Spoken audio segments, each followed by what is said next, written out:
Hola a todos, espero que por la gracia de Dios estén bien. En esta ocasión vamos a estar compartiendo un pasaje de las Escrituras que se encuentra en el Nuevo Testamento. Particularmente estaremos viendo un pasaje que está en Filipenses capítulo 1, versos 27 hasta el verso 30. Un pasaje escrito por el apóstol Pablo. Y antes de adentrarnos a estudiar este pasaje, vamos a orar pidiéndole al Señor su ayuda y su dirección a fin de que podamos comprender este pasaje y pueda ser útil también para nuestras vidas. Entonces, vamos a orar. Padre amado, gracias por este tiempo. Te rogamos que a través de tu Espíritu Santo nos guíes en la lectura de este pasaje, en la meditación de este pasaje, a fin de que podamos, Señor, comprenderlo, vivirlo y vivirlo, Señor, para tu gloria. Oramos a ti, en el nombre de Jesús. Amén. Y como ya les dije, entonces, estaremos viendo un pasaje que se encuentra en Filipenses capítulo 1. Y, como ya ustedes saben, usaremos el método PRO, un método que ha sido muy útil, que ha sido de mucho beneficio para la vida de muchos creyentes que lo hemos estado usando en estos últimos tiempos. Entonces, sin más, vamos a adentrarnos en el pasaje. Recuerden, Filipenses capítulo 1, versos desde el 27 hasta el verso 30, y estaremos entonces encontrando el punto del pasaje. Y recuerden que el punto del pasaje responde a la pregunta, ¿qué dice este texto? Y cuando nosotros miramos el capítulo 1, versos 27 hasta el verso 30, Pablo está escribiendo a estos creyentes y les dice que ellos deben comportarse como es digno del Evangelio de Cristo. Dice Pablo, para que ya sea que vaya a veros o que está ausente, recuerden que Pablo está escribiendo desde la prisión, oiga que ustedes están, dice Pablo, firmes en un espíritu, dice, combatiendo unánimes por la fe del Evangelio y en nada intimidados por aquellos que se oponen. De modo que en este pasaje nosotros estamos viendo que la vida de la iglesia en Filipo, la vida de los creyentes de la iglesia en el primer siglo, no estaba siendo nada fácil. Al parecer estaban sufriendo por causa del Evangelio. Habían personas que se le estaban oponiendo. Y por eso Pablo dice a partir del verso 29, porque a vosotros os es concedido a causa de Cristo, dice el apóstol Pablo, no solo que creáis, sino también que padezcáis por él. De modo que una de las cosas que quizás nos puede ayudar a redactar el punto de este pasaje es la idea de que los creyentes están sufriendo por la causa de Cristo. En el primer siglo están siendo perseguidos, hay personas que se le están oponiendo y Pablo quiere que ellos entonces tengan una vida que muestre que ellos han sido transformados por el Evangelio de Cristo. Quizás el punto de este pasaje pudiéramos redactarlo de la siguiente manera: una vida digna del Evangelio de Cristo. Y cuando nosotros redactamos el punto, recuerden, no tiene que ser tan resumido, ustedes pueden escribirlo o hacerlo más extenso, quizás tipo resumen, pero cuando nosotros entonces ya encontramos el punto del pasaje, una de las cosas que hacemos es buscar la razón. Y para encontrar la razón, nosotros nos hacemos la pregunta, ¿para qué fue escrito este texto?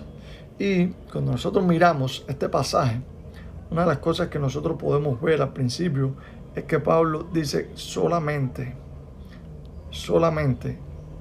que os comportéis, dice Pablo, como es digno del Evangelio de Jesucristo. Y Pablo quiere que ellos se conduzcan como es digno del Evangelio de Jesucristo. Y esto quizás, la manera de verlo es que ellos debían estar firmes en un mismo espíritu, debían combatir unánimes por el Evangelio de Jesucristo. Y dice Pablo que no debían ser intimidados por aquellos que se oponen. Y Pablo les recuerda que a ellos se les ha concedido no solo creer en Cristo, sino también padecer por él. Y quizás la razón del pasaje pudiéramos ponerla así: Pablo quiere que ellos se comporten como es digno del Evangelio de Jesucristo.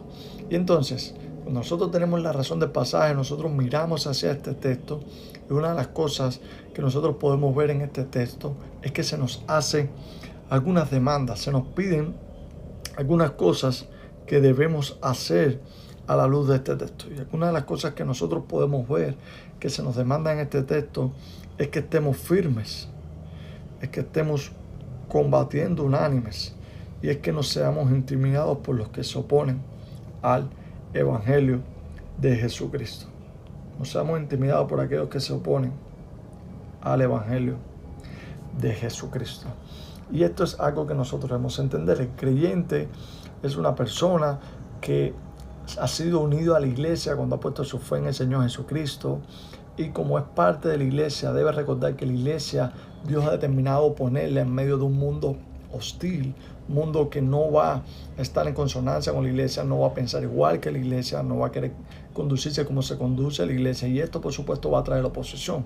De modo que nosotros debemos permanecer firmes cuando alguien se oponga a nuestra fe, de modo que nosotros debemos combatir, y no estoy hablando de una guerra, estoy hablando de la idea de luchar para defender la fe que tenemos, pero también no debemos dejarnos intimidar, porque a nosotros se nos ha concedido, como dice Pablo al final de este capítulo, no solo creer en Cristo, sino también padecer por Él. Cuando nosotros miramos a Cristo, quien es el mejor ejemplo para nuestras vidas, vemos a alguien que no pecó, vemos a alguien que se condujo siempre bajo la voluntad de Dios, y a pesar de eso se opusieron a Él. De modo que si tú procuras vivir de la misma manera que vivió Cristo, no esperes una reacción diferente de aquellos que no conocen a Cristo. Si a Cristo le hicieron esas cosas, se lo pusieron, lo maltrataron, lo humillaron, constantemente estuvieron rechazando sus enseñanzas, no esperes que contigo o conmigo ocurra diferente. Entonces, cuando nosotros encontramos la razón del pasaje, una de las cosas que nosotros hacemos entonces es ver la orden del pasaje. La orden del pasaje es o responde a la pregunta ¿para qué o qué debemos hacer con las verdades de este texto? Ya que tenemos estas verdades, ¿cómo debemos reaccionar ante ellas? Y yo quiero traerte una serie de preguntas para que tú medites con respecto a este texto. Y una de las preguntas que te quiero hacer es la siguiente: ¿eres consciente que por tu fe en Cristo puedes padecer? ¿Eres consciente de que por ser creyentes se oponen a ti, personas que no están de acuerdo contigo? En segundo lugar, quiero hacerte otra pregunta: ¿permaneces firme ante aquellos que se oponen a tu fe? ¿Permaneces firme ante aquellos que te critican? ¿Permaneces firmes ante aquellos que niegan el cristianismo, que niegan tu fe en el Señor Jesucristo? Y por último lugar, ¿te unes o apoyas a otros hermanos que sufren por el Evangelio? ¿Te unes o apoyas a otros hermanos que, como tú, han creído en Cristo y por esa causa también padecen? Sabes, mi hermano, cuando tú piensas en esto, cuando tú piensas en aquellos que padecen por la causa de Cristo y tú también puedes ser sujeto a ellos, debes acordarte siempre de Cristo. Cristo dijo: bienaventurados sois cuando por mi causa os persigan. Y esto es algo que nosotros debemos ser conscientes, que a pesar de que es difícil la persecución, somos hombres y mujeres creyentes bienaventurados cuando por causa de Cristo se opongan a nosotros o nos persigan. Entonces, sin más, me despido. Espero que este pasaje haya sido de útil para la vida de ustedes y nos vemos en otro video.